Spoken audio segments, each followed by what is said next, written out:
All right. Hi, everybody. We're on to another episode of the Astro Read. This one is going to go over what you can expect in the fall astrologically. So, the energy of the fall. I'm super excited about this. I think this is really going to help us, even though we're still in summer, it's winding down, sadly enough, but with every end comes a beginning, and that's the fall. And there's going to be lots to look forward to. But it's also going to have some challenging moments along the way that are just going to make us stronger. So, Stella, what are you thinking? How do you want us to kick this off? I don't even know where to begin. There's just so much happening. I can tell you, fall, it's going to be the fall equinox, equinox meaning equal day and night. There's going to be a lot of manifesting this spring. I don't know if you've been feeling the energy throughout this year, but a lot of people have been leaving their jobs. And let me tell you, this fall is all about what you're going to do with the energy of what you're leaving behind and what you're moving into. So getting ready, you're spiritually, emotionally, physically, to actually take the steps that you need to take to make whatever reality you want. I think that although we're going through such difficult times these last, year and a half, we as humanity have gotten the download that who cares what the outside world thinks? What does me inside? What do I want to create out of this life? You only live once. You know what I mean? There is no greater YOLO than like Saturn in Aquarius. I love that. It's literally the sign, not only of friendship, but also the sign of solitude, the sign of what your true dreams are. And, Saturn is still transiting in there once we start this, fall times. But actually, now that Jupiter is going retrograde in there, we're going to be going into a time where both of those planets are going to be influencing Aquarius wherever it lands in your chart. So, themes of, how you are approaching your life, what dreams you're trying to achieve, how you're trying to achieve those dreams, what people are going to connect you to those dreams and to creating the life that you want. And creating the friendships and stability around you that doesn't necessarily depend on an outside influence. The opposing sign from Aquarius being Leo is all about the self and the center of the self and how you can prop yourself up, whereas Aquarius is more about the community and how you are influencing the community with your experience. So that's what we're going into the fall with, this energy of creating your own reality, creating your dreams, living in the future of what you want for yourself. And of course, to begin, we got the Mercury retrograde on September 27th, which is going to be in Libra. All about balance, all about balancing your home, balancing yourself, creating the relationships, the intimate relationships that you want in the future. And what do you want to say about the Mercury retrograde coming up? Yeah, it's interesting. We're basically going to be kickstarting the fall with Mercury retrograde.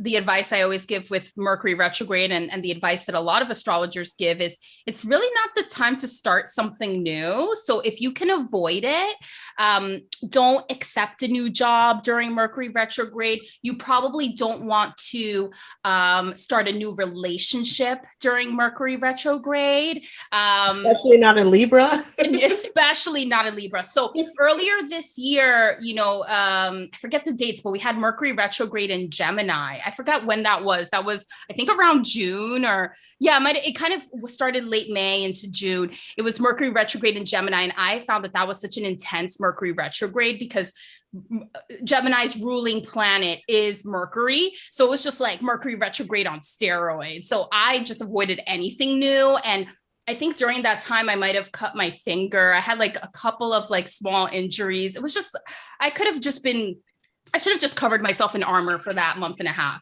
But I feel like Mercury retrograde in Libra, like you're saying, Stella, it's definitely a time where you don't want to be starting any new relationships, whether it's starting a new job and a new commitment in that way, or like entering a relationship with a love interest. I would even, during Mercury retrograde, I don't even go on dates. Like I don't even date, which you don't necessarily have to follow that rule of thumb, but I just avoid it. I just go cold turkey. I use that time to really reflect and think about, you know, how much I use that time to slow down basically and think about where my life is at and where and what I want.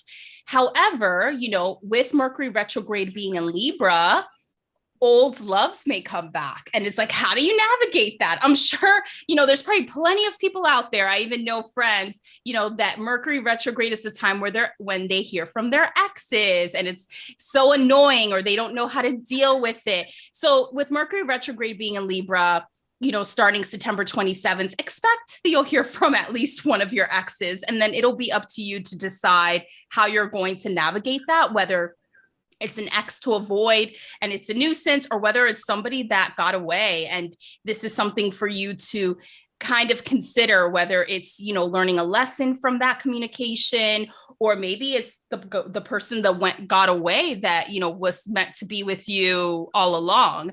So, and then as far as work, you know, if an opportunity comes your way that was a missed opportunity before, like working with an organization that you had applied to before and you didn't get it, or maybe a place that you worked at in the past, and now you're re-entering that organization, then maybe you can consider it. So I think, you know, Mercury retrograde will be starting September 27th. It will be ending October 18th. You know, there's like the 2 weeks leading up to a Mercury retrograde, and then there's like the post shadow, the 2 weeks after. So pretty much mid-September to like towards end of October, it's going to be a time to like look at the past and see what comes back from that. And definitely not a time to start anything new just yet. Yeah, don't start anything new, but remember, we all planted seeds at the spring equinox. Mm-hmm. So anything that comes up that it comes into fruition at this time, like reap what you sow, collect all of the money, all of the income, you know, all of the plans that you've been making and have led to the Libra new moon, which is coming up on the 6th of October. You want to make sure that you collect all of that so that by the Libra new moon, you're really contemplating what your next steps are. Because the good thing about Mercury retrograde, you shouldn't take new steps, but you're more than welcome to think of great experiences, because Mercury in retrograde is actually closer to the earth. So that means a lot of that power is magnified, and you're able to really think through and plan all of the new things that you like to do once retrograde is over. You know, whether you have a business that you want to start, it's a great time to sit down and think of the type of business plan you would like to do, or if you have something that you already started earlier in the year before the spring equinox or during the spring equinox, and bring it into the season where you're seeing money coming in from it, where you're seeing new experiences coming in from it. Like, take advantage of that new energy that Mercury provides to you, you know, with it closer to the earth, that you're able to manifest, that you're able to communicate better, that you're able to really create a better connection with others. And then, of course, just be careful around the ideas that you do have that are manifesting during this time, and don't take them too seriously, because you might change your mind. You know, it would be remiss for me not to mention that any love interest that you might attract during this time might not be the one. So be very careful around who you are communicating with for the first time, what new friendships you're creating, because you always want to have, you know, your six when you always want to have your guard on about what it is that you're contemplating. And then once the season is over, you're able to really see what has this person given me, what have they provided me, what lessons have come into my life. And you know, that Libra new moon is such a great time for you to sit down and contemplate all the ways your relationships are, you know, improving, and how you can continue to improve them. What new thoughts are around relationship you are approaching. And then, of course, for those of you who are Libras, you know, taking advantage and making plans for relationship, making plans for your jobs and for the income that you would like. Definitely something great. And then once the retrograde is over, it looks like it will be Jupiter direct with Saturn direct a few days before that. So that's going to be a really great time for you to see where in your chart Aquarius is, because that means all of the plans and ideas that you've been contemplating during the retrograde what can you manifest with Aquarius? The dreamer, the person who's really looking out for your friendships and your dreams and your experiences. Sorry, the sign. And it all being direct with Mercury direct as well means a lot of more things are going to come into alignment. A lot more things are coming into fruition. You're not worried so much about whether someone's going to backtrack out of a contract, as opposed to now you can really plan out what you want to do next. Yeah. And I find it so interesting that we have the new moon in Libra on October 6th. And, you know, the Libra is the sign all about relationships, and new moons bring new starts or a time to set intentions. And it's just so interesting that we have this new moon in Libra in October 6th. That's all about like a fresh start in relationships, whether it's a fresh start in how one will approach it, whether it's setting new intentions as to how you would want to approach your relationships, or whether it's a new relationship coming in. But I just find it so interesting that it's happening during a Mercury retrograde in Libra. So another interpretation that I think of in my mind is that I think a lot of people will probably get like an opportunity to have a new love interest, or a new person is coming in, and they'll probably be drawn to or tempted to enter a new relationship, but it's Mercury retrograde. So it's not like the greatest idea to do that. So, I think there might be some people that will get the opportunity to enter a new relationship, but might need to hold back a little bit. Or some people might be entering new relationships, but it's with somebody from the past, whether it's somebody that you've met, this past summer while retrograde has been at bay. And all of a sudden on October 6th, if you and that love interest are able to start a new chapter together, or whether it's somebody that you knew in the past that you never saw as a romantic interest, or somebody that you dated in the past, and then all of a sudden the beginning of October comes and you and that other person have been able to reflect, and now you start a new relationship. So I think it's definitely a time of setting new intentions in love, but keeping in mind that if it's a scenario where somebody new is just coming in that week, like you probably want to, hold back and wait to make a decision. But if it's somebody from the past, or if it's just your own journey with yourself and how you're going to approach love and relationships, then full speed ahead, like go on ahead and perhaps do that. So I think a lot of people will really have to be careful with how they manifest during the new moon in Libra on October 6th. Oh yeah. And of course we have next the full moon in Aries. Yeah. After Mercury goes direct on the 18th, the full moon in Aries on the 20th. So what are you feeling about the full moon in Aries? Because I have a feeling it's going to be a tough one for me. I always bring things to myself, but I am a Libra sun. So Aries is like my opposite sign. And so having a full moon in a sign opposite of yours is, ultimately may not be a bad thing, but it's definitely not like a walk in the park. Because for emotional. Me, it could be emotional, and it could maybe even manifest in the end of a relationship, right? Because my solar first house is Libra, so my solar seventh house is Aries, and there's an ending there. But for a lot of people, this full moon in Aries can manifest in a different way. It could be all about ending something or bringing something to the surface that's about your own identity, because Aries is the first sign of the zodiac. Aries is all about self. It's the sign, it's known, Aries tends to be known as like the self-centered sign, but it's at the end of the day, it's all about individuality. And that's what Aries is all about, taking initiative, being your own person. I find it really interesting that this full moon in Aries is happening on October 20th, which is pretty much happening after Saturn, Jupiter, and Mercury are going direct. So I think it's very fitting. It's like we have all these, not all these planets, but at least three like really important planets going direct, especially Mercury starting to go direct. And as that's happening, we're getting the chance to reach a culmination with our sense of self. So it's almost like most of September is going to be a time to reflect back, to see what from the past comes back, whether it's things that were started during the spring equinox or just things from even further back in the past, kind of being receptive, right? Instead of trying to force things for like most of September, you should be like receptive and seeing, okay, what's coming back.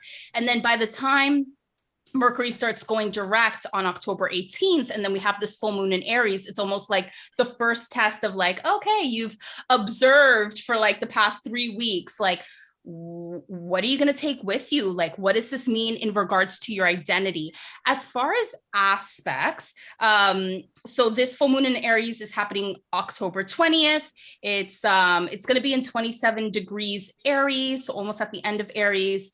And as far as its aspects, it's going to have some tough aspects now that I'm looking at it, and one somewhat good one. So this full moon in Aries will be opposite the sun, which is interesting, right? Because it's almost like you're going to have to face yourself. I think it's almost like looking in the mirror, right? So the sun is it's a face off. It's like, but I might be aging myself, but I think of like that John Travolta, Nicolas Cage movie where they have to face, but it's like you and you're both characters. So it's interesting because the new moon in Libra is conjunct to the sun. So I think that's going to be like the new moon in Libra is going to be like it's going to be a tricky but more friendly, new moon. And then the full moon in Aries, it's not going to be the most horrible full moon, but it's definitely going to not be a walk in the park. Like this full moon is going to be opposite the sun. But it's interesting because you have a full moon in Aries, which is all about you figuring out the next stage of your identity, but it's opposing the sun,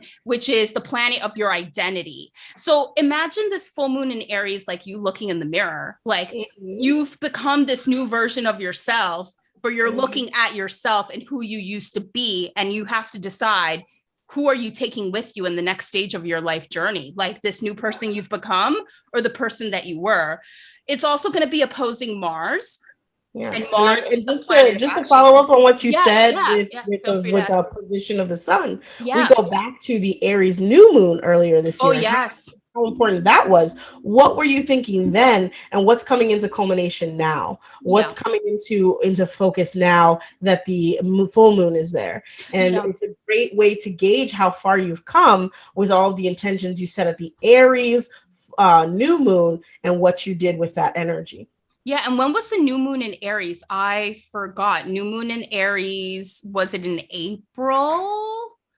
Yeah, new moon in Aries. So early April would have been this new moon in Aries. So April 11th, around that time, was the new moon in Aries. Mm-hmm. So think about when you reach that point where the full moon in Aries happens in October. Think of where you were at in April, like what started then, right?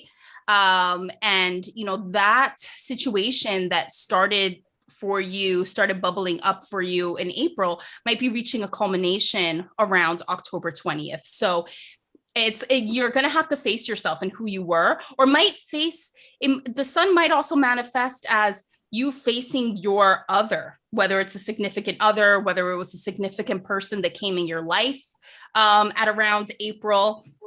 You're going to have to face that. And then this full moon is also opposite Mars, which is interesting. Mars is the planet of action. So, maybe that can manifest in different ways, but a possibility could be, how you normally take action on a situation may have to be reflected on. Maybe you might have to take a different approach as to how you handle things around October 20th. You might not feel the energy to deal with this situation that's happening, but may still have to face it. So I think your energy in having to deal with whatever manifests or comes about during this full moon, will be kind of tricky. It'll be not the easiest to deal with. And then on top of that, this full moon is square Pluto. So, you can always expect a bit of it. Yeah, I know. It's like, just fall back off your chair. All this emotion. It's like all this emotion, all this feeling, all these questions around what you want to do, because it's the moon. You know what I mean? The moon is your spiritual inner self, facing off against yourself, the sun, and asking you, are you really ready for the lessons that Pluto is leaving behind or is teaching you right now? Yeah, I think so. I think anything square Pluto is always something that's going to make you stand back, lean back, fall off your chair. Square Plutos are not the funnest aspect.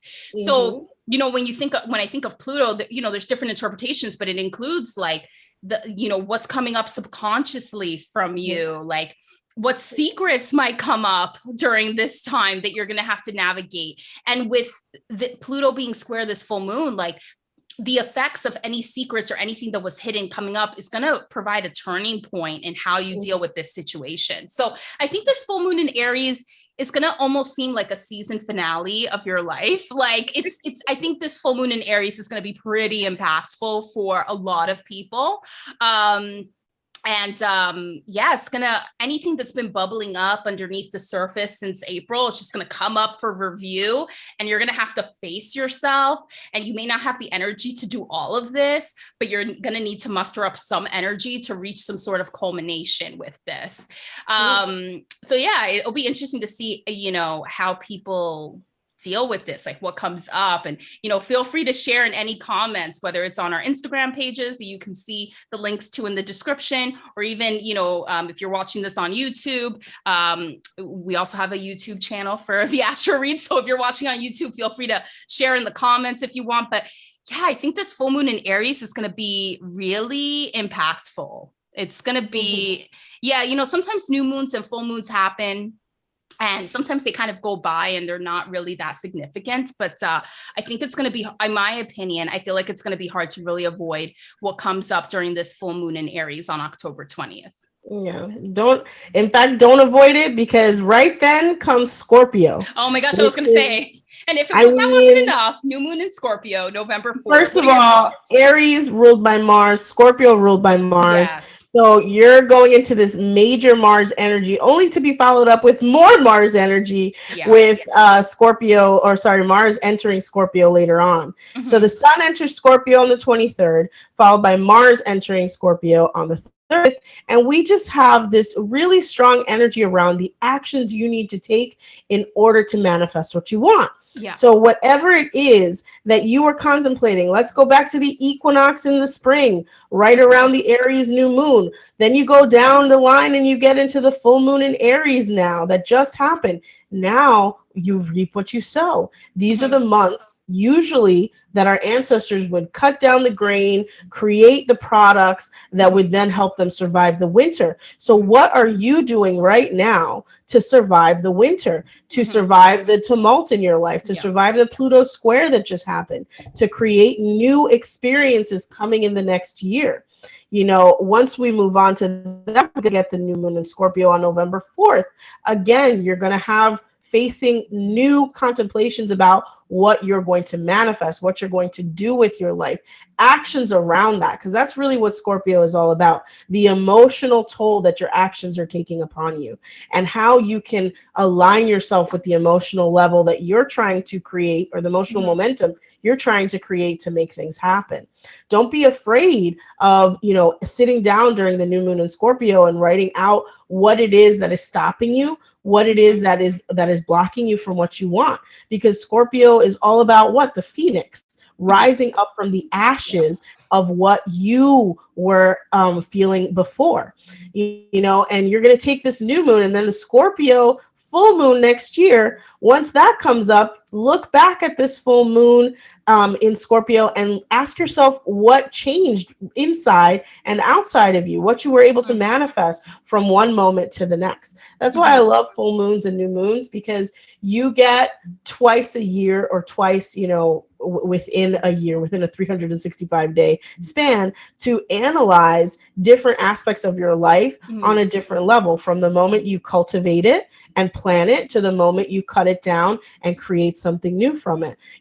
Whatever it is between those months, you get to continue this momentum of improving your life, of doing different things. And this Scorpio new moon, having that power of Aries there as well, is really asking us all, what are we doing right now? What are we creating with our lives? And what have we created and will continue to do? So don't be afraid of all of the emotions that might come up, because Scorpio is a water sign.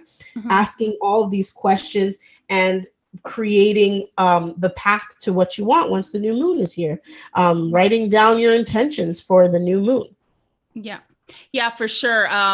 Yeah, so I think, usually when new moons happen, they tend to be very lighthearted because there's that excitement of starting something new or setting intentions. But I think with this new moon being in Scorpio, which is a very kind of like, emotionally buried sign, kind of moody. It's going to be more of a moody new moon, and definitely a good time to like manifest, but do it like taking a step back and writing down like what you want to happen over the course of the next 6 months. Yeah, and Scorpio, it's a sign that I can, and I have a tough love with Scorpio because I'm not very Scorpio like, but then where I do have Scorpio in my chart is very impactful with it, being my South node, and I think along my 12th house. So it's like I'm secretly Scorpio. So yeah, with this new moon in Scorpio, you might be feeling like really skeptical. Like you might not be feeling as lighthearted as you would with other new moons. So it's definitely a time to reflect. This this new moon is also opposite Uranus. So something unexpected might come about that might kind of have you take a step back and think about, okay, what do I need to change to hopefully come about in the next 6 months? It's also square Saturn. So maybe structure that you had in your life all of a sudden kind of falls apart. Like maybe things that you thought were like a sure thing are not so sure anymore. And it's going to make you kind of take a step back and think about, okay, what new intentions do I have to put forth in my life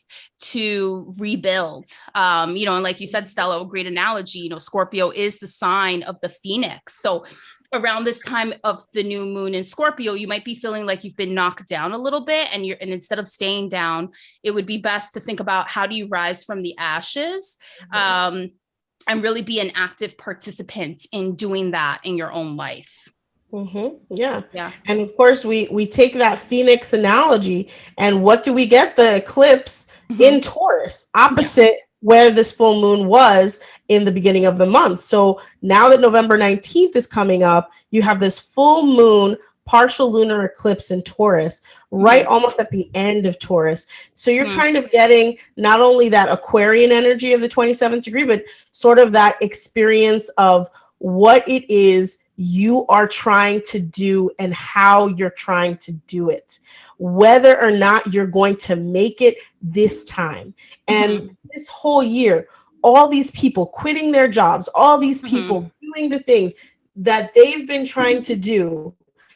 Now that the lunar nodes are going to be moving into Taurus and Scorpio next year, we have the first of the series of eclipses in the Taurus and Scorpio polar axis, right? So we're all experiencing newness, but on a manifested level, because Taurus is the sign of money. It's the sign of material wealth on a material level, not this Gemini thought, but this Taurus experience, this Taurus physical reality, the computer that you hold as opposed to the internet on that computer, if you understand what I'm saying. So going into this lunar eclipse, we're going to get the opportunity to truly create and manifest on the deepest level, which is in the physical realm. And okay, that people might not say it's the deepest level, but when you take thought and make it into a reality, I find it to be so exhilarating. So I love this lunar eclipse for those of you who have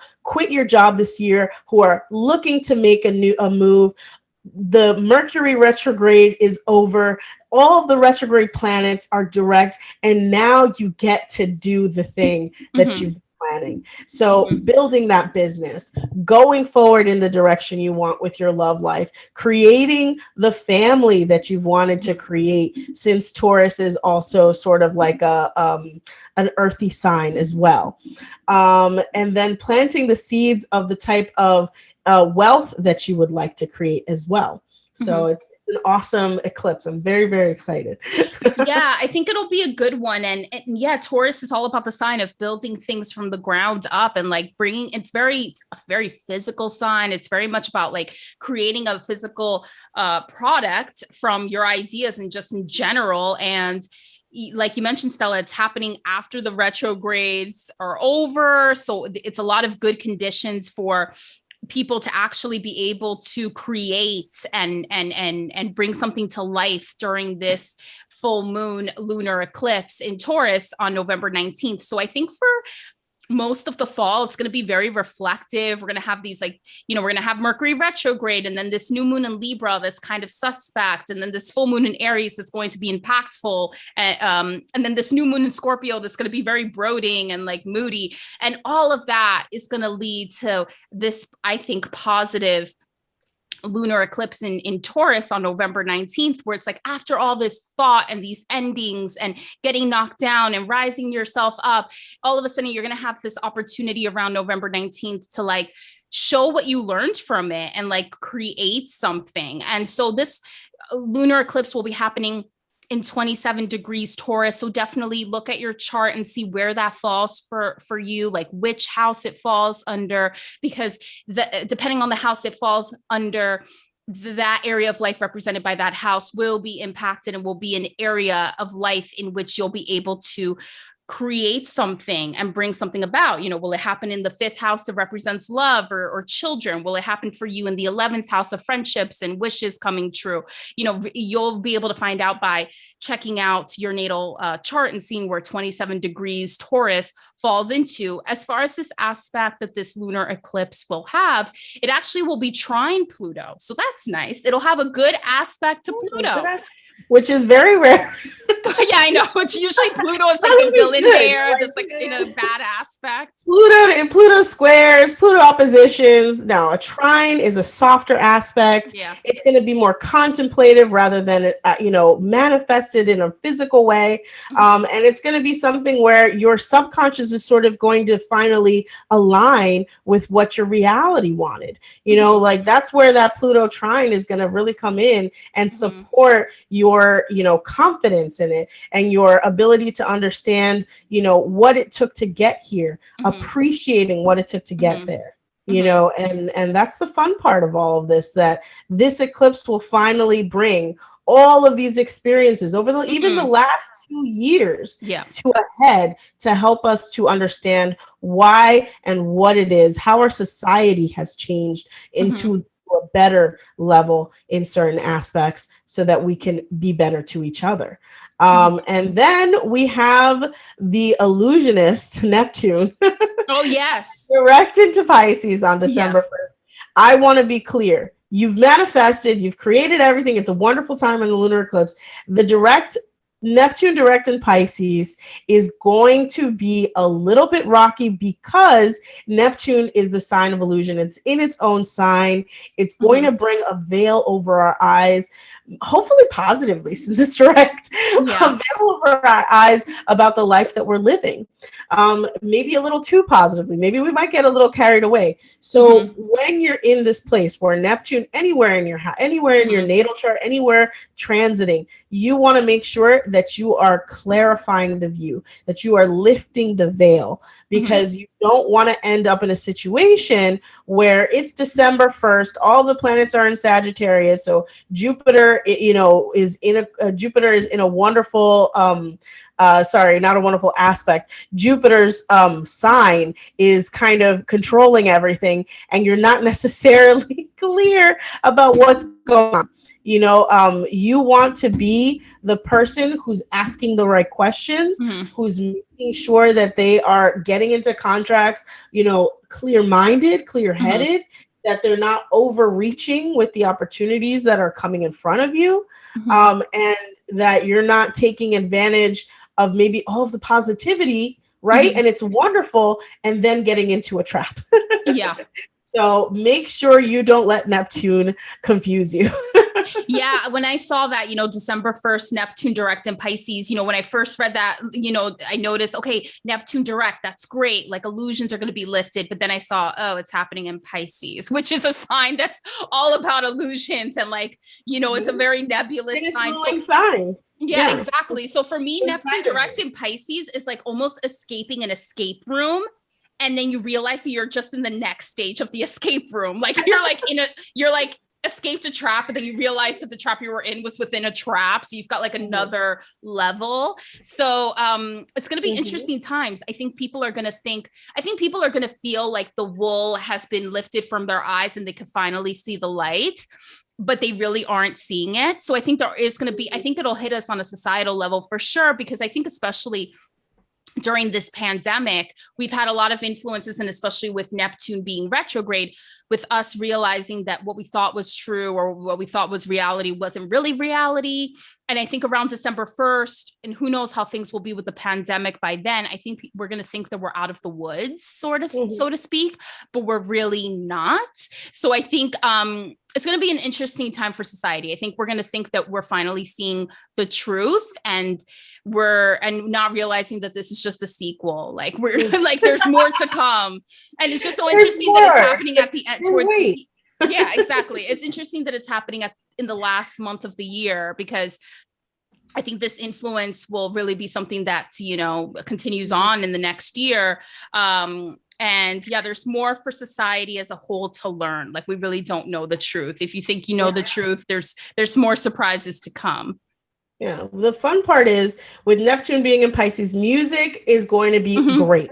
I'm super excited about whatever music comes out after December 1st, because that's going to be more cheery, more positive, a lot more exciting, probably a lot more popular. I mean, if you notice, once we have sort of like, I think it's during the summer, a lot of music comes out, and it's very exciting because we're all together. But Neptune being direct in December brings that same energy that we feel the summer months into the end of the year, so that we're more nostalgic about music. We're more excited about what we're hearing, about what we're seeing, about what we're experiencing, and how it's being influenced. It's a great time if you are, studying, different occult texts. If you're interested in, discovering people on a psychological level, you're psychic and things like that, because you're kind of, in a really nice aspect with Neptune and Pisces,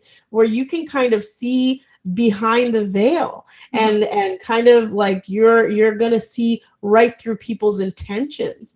And maybe, the illusion that others are realizing, you can see past, right? Like if you're a psychic and things like that, it's fun.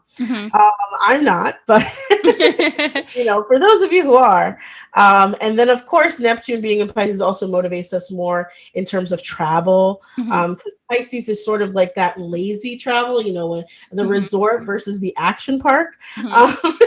So having some sort of retreat where you can escape from your reality is always good after Neptune goes direct. So, and then to finish off the year, and the fall season, we have the new moon solar eclipse in Sagittarius. That is going to be really exciting. I think it will be the last of the solar eclipses in Sagittarius, and we're going to move to the eclipses in Taurus and Scorpio. Taurus and Scorpio. So it's going to be an interesting time for us to reset ourselves and contemplate what it is that the last year and a half has taught us, and what it is we can do better in terms of how we're approaching our lives. I want to, if you want to go ahead, I'm going to look something up. Yeah, for sure. So I think with this new moon solar eclipse in Sagittarius on December 4th, and then we have the full moon in Gemini later on in the month on December 18th, those two dates are pretty much like the last legs of these eclipses, and full moon, and new moon, full moons that we've been having in Sagittarius and Gemini that we've had for the year and a half or so. So they've been happening during the pandemic. And the signs of Gemini and Sagittarius, they're really all about what we do with information, if you really think about it, and what's the truth. Because Gemini is all about communicating in various formats, acknowledging different truths and taking different opinions into consideration. And Sagittarius is pretty much all about, well, this is my truth. This is what I believe in. This is my philosophy on life. That's why religion philosophy falls under the sign of Sagittarius. So for the past year and a half, I'm trying to see when these eclipses started with Sagittarius and Gemini. They started, I would say in 2020. So at the height of the pandemic, in our first, full year of the pandemic. So there's been this dichotomy of like what are the different truths out there? What is my truth? What is the truth that I'm going to hang on and have as like the way that I live my life? So there's been that dichotomy. And it's ending in December. So with this new moon solar eclipse in Sagittarius on December 4th, it's like this dichotomy is ending on a new start note as opposed to an ending note. So it's almost like when a movie ends and there's a cliffhanger. So it'll feel, I think, sort of that way, where after this back and forth of knowing how you want to live your life and thinking about it and figuring out what's your truth, it's going to end with you having to decide how do you want to move forward, or with a new start starting around December 4th. So when I'm looking at the aspects of this new moon, let me see, I'm looking this up. So December 4th, it's the aspects, they seem for the most part positive. So the with one tricky one. So this new moon will be conjunct Mercury, it'll be conjunct the sun. So it'll be a time where you could have a clear head and think about how to move forward. It'll align with this new version of yourself that you've become since the start of the fall. But the one challenging aspect that it will have is that it'll be square Neptune. And Neptune has just gone direct in this nebulous sign of Pisces. And so it's going to provide a turning point in whatever's happening for you just a few days later on December 4th. So I think, you know, around this time, you might reach not a culmination, you might reach an idea, or something new will come to light that might impact what you think your truth is. But then it's going to be at a turning point with something that may not be true, with something that's nebulous. So I think it's going to be, this new moon's going to be interesting. I think it's really going to have people reflecting and thinking about what is the truth. And our truth versus the external truth. Yeah. A lot of things that we have been struggling with culturally have been, you know, what is the government saying about one thing? What am I believing about another thing? And there's a lot of people being misled because of whether it's confusion on the government side, or confusion on the public side, or confusion on the internet. We've been all led, you know, to one conclusion or another. And I feel like behind the Neptune direct in Pisces on the 1st, and then the solar eclipse, we're going to get to know what's really, really happening. And we're going to get to decide, am I going to support the society's future, or am I going to be a part of the undercover or the sort of occult sort of experiences that Scorpio South Node is going to bring up next year? Because there's sort of a cultural divide about what the truth is. Yeah. And these eclipses have really brought to life, you know, the consequences of those beliefs, as well as the divisions within our own society. So, you know, once we get to the December 4th, we're going to have a real deciding moment of, you know, who am I going to be come the next year, supporting or not supporting the creation of a society that is functional.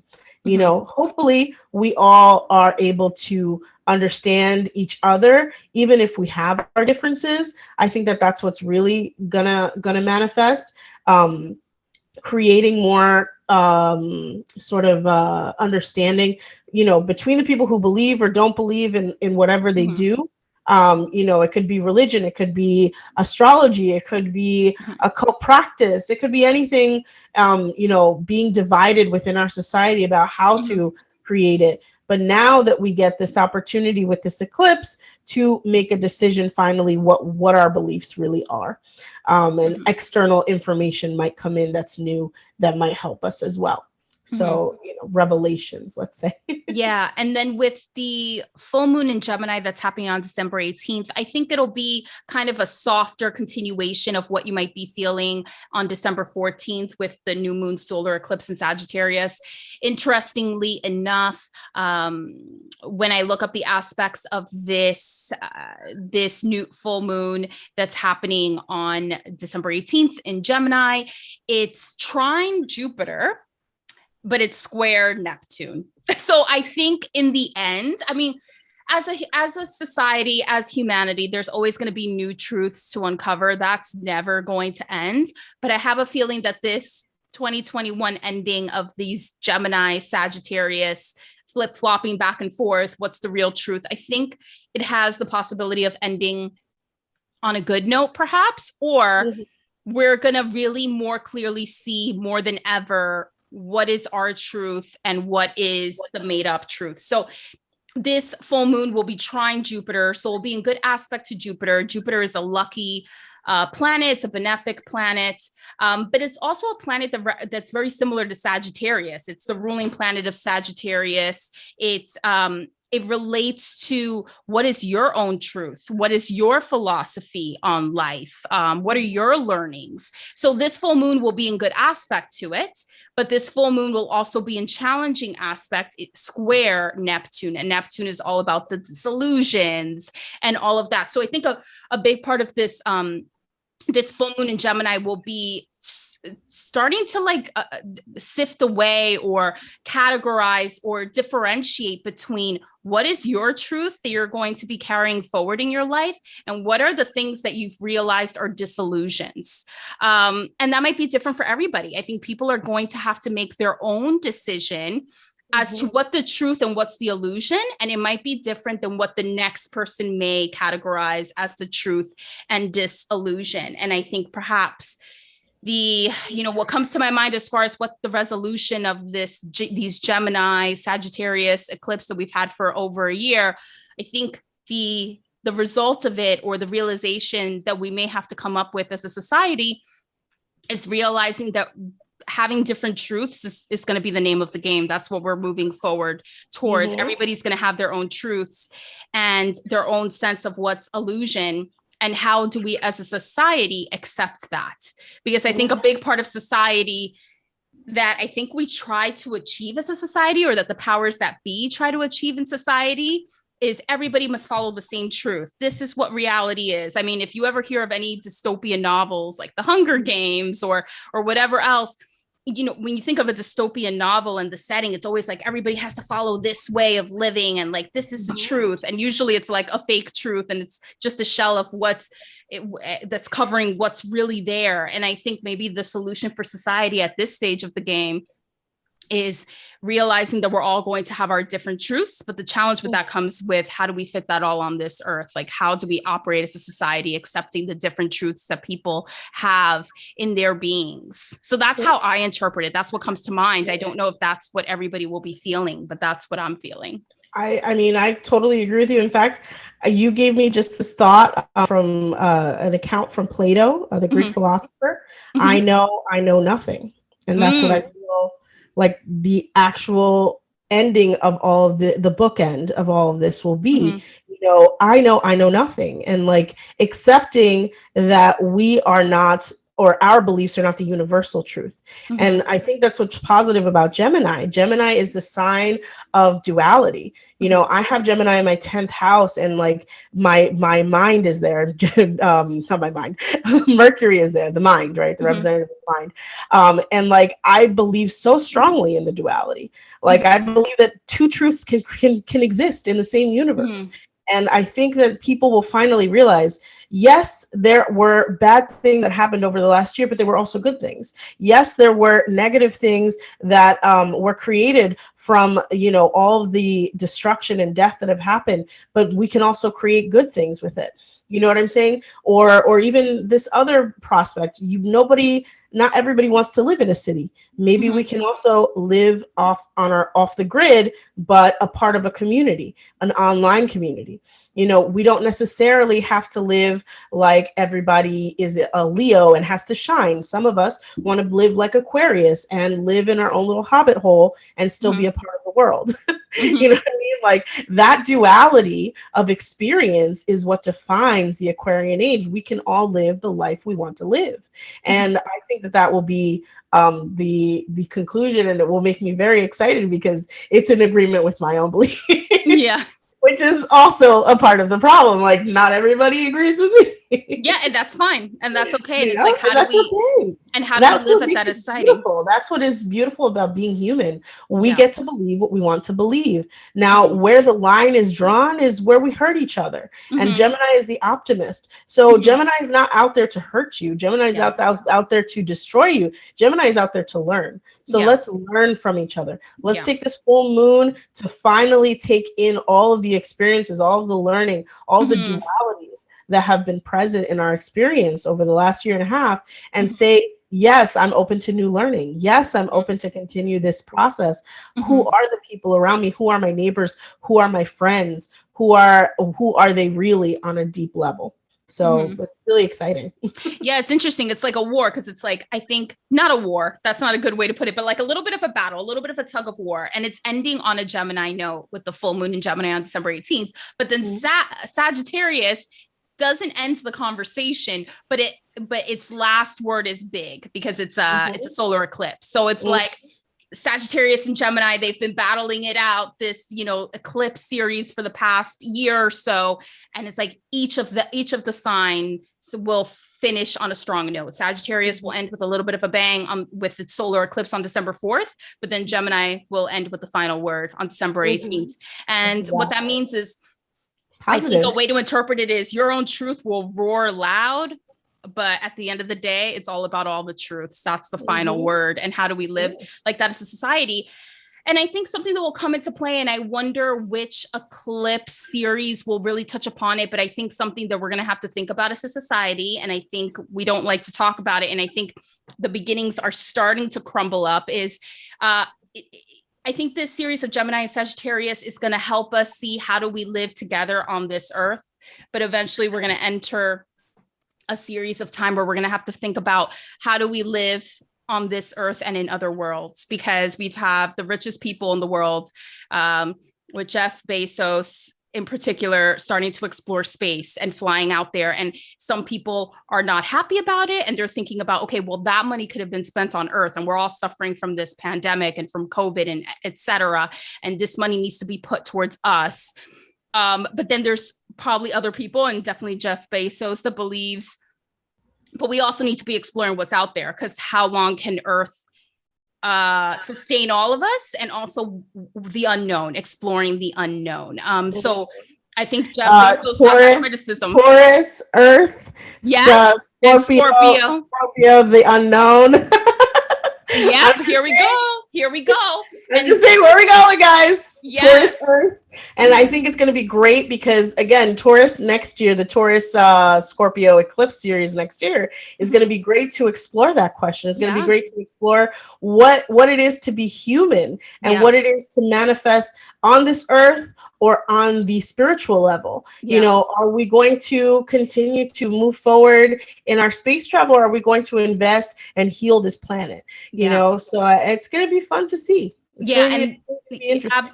Absolutely. That's such a great way to put it, Stella. And this Scorpio Taurus eclipse back and forth will happen in 2022. So next year, which is right around the corner. And then it'll be continuing somewhat and reaching its end in 2023. So this will be, a year and a half, like almost 2 years type of process. And we're just starting to see the beginnings right now. And I think a big significant example is Jeff Bezos, flying out into space in his shuttle or whatever he has. And, he got criticized for it. And he got criticized as to, you have all these billions of dollars. Why can't you put this towards the earth? We need a lot of help. And why are you putting this towards space? And his answer was, we need to focus on both. So it'll be interesting to see if that ends up being the final word or not by society. But we're seeing the beginnings right now. And it's going to come more to a head in the next 2 years, 2022 and 2023. This past year was big indicators were, the pandemic and what's the truth and how do we live together? The fact that this pandemic affected the whole world really rose those questions to the forefront. And now that we're sort of getting past the pandemic, I don't know how it's fully going to end. I think that's a lot of where this Neptune direct in Pisces is coming in. We think we're out of it, but we're not out of it. There's another challenge that us as a society have to face. But I think the next question will be, do we care for each other, or do we leave each other behind? And That's the Taurus is all about the, I don't think it's motherly because Cancer really represents the mother, but the Taurus is about, building wealth around the individual. You know what I'm saying? And like making sure the individual is taken care of. So we're going to get a lot of those questions. And then, on the opposite side, you have Scorpio, making sure the spirit is taken care of. And how have I been living the last 20 years working at a dead end job? Like, why should I have to live like that? Or why should I have to live suffering and never taking a vacation for 2 or 3 years that I work at this company or that company? Why can't I live a more balanced life? So we're going to see where that goes. It's going to be an interesting time. Yeah. Hopefully positive, because it's ending on a Gemini full moon this year. And, next year we'll see where it goes. Next year we're entering this Gemini Sagittarius chapter in Eclipses, and we're entering in 2022 with the Taurus Scorpio eclipse chapters. And I think it's going to be a different theme of, how do we sustain ourselves? Do we do it focusing on Earth and outside of Earth? Do we focus on our physical needs versus our spiritual? Do we focus on our own individual resources or on shared resources? I think as we're phasing out of this stage of the pandemic and into a new year, those questions are really going to come to light, and time will tell by the end of 2023 or by the fall of 2023 what answer society comes up with. So hopefully by then we'll have more answers on the astro read to be able to reflect back and look forward as to how that all turns out for us as a society. For sure. So, well, on that note, I think that we have gone over way more year, but I'm really excited because I think we'll do it at the beginning of December. We're going to have the review of the winter so that you can get a heads up on the year that's coming up, 2022, as well as what you can anticipate from the eclipses that we just mentioned. So thank you so much, everyone. Go ahead. If you want to finish, Natalie. Yeah, for sure. So I hope you found use out of the energy of the fall. I think it's going to be a very reflective fall. It's going to be a time for us to face our evolved identities and rise from the ashes. I think winter will continue to be kind of interesting. We're going to be starting winter with Venus retrograde. So get your dating done right now and make the most out of the new and full moons that are happening now, because once Venus retrograde starts, you definitely do not want to be letting in new love, but we'll go over that in a future episode as to what to expect in winter. So make the most out of the time now. Use some of this advice and any other advice you hear, because these are some pivotal times that are going to set you up for winter. So don't take it lightly. Have the best time with it, try to make the most out of it, but do not neglect how important the rest of summer and especially the fall will be. So in the meantime, take care, and we'll see you in a later episode of the Astro Read. Yes. Thank you, guys. Bye. Bye.